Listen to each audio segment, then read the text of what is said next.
Bonjour, bienvenue sur cette nouvelle vidéo. Aujourd'hui on va parler de front loop one foot, donc une figure qui consiste à retirer un pied du footstrap pendant que l'on fait une rotation front. Pour vous lancer sur cette figure, bien entendu il va falloir maîtriser le front loop grabé, le one foot. Vous allez prendre tout ça, le mettre dans un shaker et ça va vous donner le cocktail front loop one foot. Pour ce genre de figure, vous pouvez faire ce que vous voulez. Vous pouvez d'abord faire le front, ensuite faire le one foot. Vous pouvez faire le one foot et ensuite faire la rotation front. Ou alors vous pouvez faire les deux en même temps. Et nous, c'est ce qu'on va regarder aujourd'hui, comment faire un front loop one foot en ayant un pied qui est retiré du footstrap pendant la rotation. Déjà une petite chose, on va essayer de se souvenir d'une différence entre le tail grab et le one foot. Souvenez-vous, pour le tail grab, on vient attraper le tail de la planche. Et pour le one foot, on vient saisir la car hillside au niveau de l'aileron, ce qui permettra de plus facilement pousser la board loin de vous pendant la manœuvre.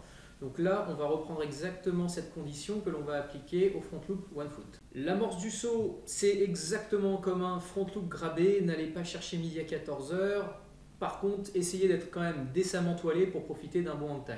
Vous engagez donc la rotation comme un front grabé. Et c'est quand vous serez à peu près à 50% de la rotation que vous allez extraire votre pied arrière de la planche. Tout de suite, vous allez essayer de tendre vos jambes au maximum et de focaliser votre regard sur la zone d'amérissage. Ça aura pour conséquence de canaliser votre équilibre ainsi que votre vitesse de rotation.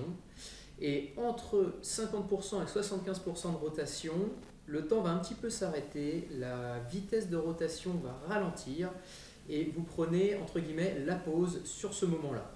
Une fois 75% de rotation effectuée, vous rechaussez comme pour un one foot classique et vous allez amérir la planche à plat en abattant. Sur ce genre de figure, la problématique principale, ça va être de réussir à faire le one foot et de contrôler son kite en même temps.